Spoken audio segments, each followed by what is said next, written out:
আজকে আমরা যেই বিষয়টি নিয়ে আলোচনা করব সেটা হচ্ছে যে আমরা অ্যারের সবগুলো ডেটার থেকে কিভাবে অ্যাভারেজ বের করতে পারি। তো এর জন্য শুরুতেই আমরা array নামের একটা অ্যারে নিয়ে নিচ্ছি, যার ভিতরে আমরা 5টা ডেটা রাখব। তো এখান থেকে আমরা 5টা ডেটা ইনপুট নিয়ে নিচ্ছি, ইচ্ছা মতো সংখ্যা 2, 3, 7, 10, 25। তো আমাদের অ্যারে তৈরি করা শেষ। এখন আমরা যেটা করব, আমাদের অ্যাভারেজ বের করার জন্য এভিজি নামের আমরা একটা ফ্লোট টাইপের ভ্যারিয়েবল নিয়ে নিচ্ছি। এবং যেহেতু আমাদের অ্যাভারেজ বের করার জন্য আমাদের হচ্ছে সবগুলো ডেটাকে যোগ করা লাগবে, তো তার জন্য আমরা সাম নামের একটা ভ্যারিয়েবল নিয়ে নিচ্ছি, যেন আমরা যোগফলগুলোকে তার ভিতরে রাখতে পারি। তো আমরা সামটাকে এখানে শুরুতে 0 ধরে নেব।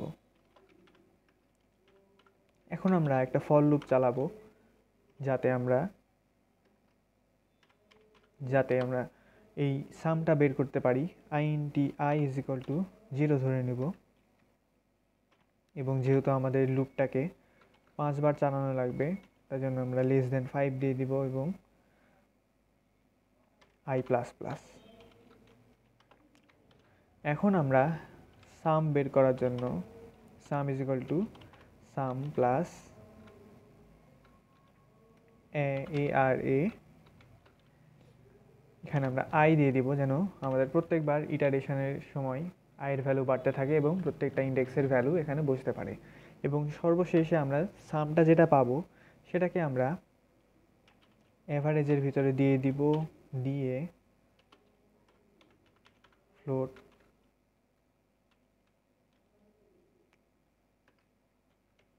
সাম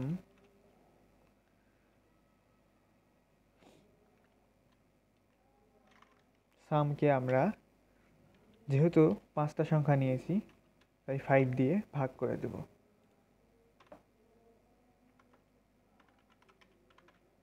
এখানে যদি আমরা %f দিয়ে avg কে প্রিন্ট করি, তাহলে আমরা আমাদের অ্যাভারেজ ভ্যালুটাকে পেয়ে যাব। তো আমাদের এখানে একটা এরর দেখা যাচ্ছে।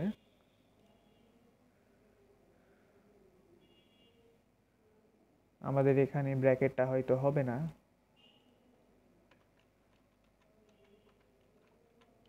ব্র্যাকেটটা হবে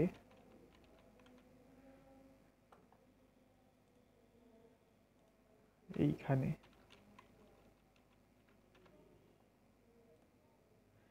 তো এখন আমাদের এখানে যেহেতু এটা একটা ইন্টিজার সংখ্যা সাম, তো সেটাকে আমরা এখানে ফ্লোটে কনভার্ট করে নিয়ে আমরা এখানে অ্যাভারেজটা পাচ্ছি। তো যেহেতু আমাদের শূন্যের পরে দশমিকের পরে এতগুলো সংখ্যা দরকার নেই, সেজন্য আমরা এখানে 0.2 দিয়ে দিব যাতে আমাদের দশমিকের পর 2টা সংখ্যা দেখাই। তো আমাদের এখন দশমিকের পর 2টা সংখ্যা প্রিন্ট করে দিচ্ছে। তো এইভাবে আমরা অ্যাভারেজ বের করতে পারি অ্যারের থেকে।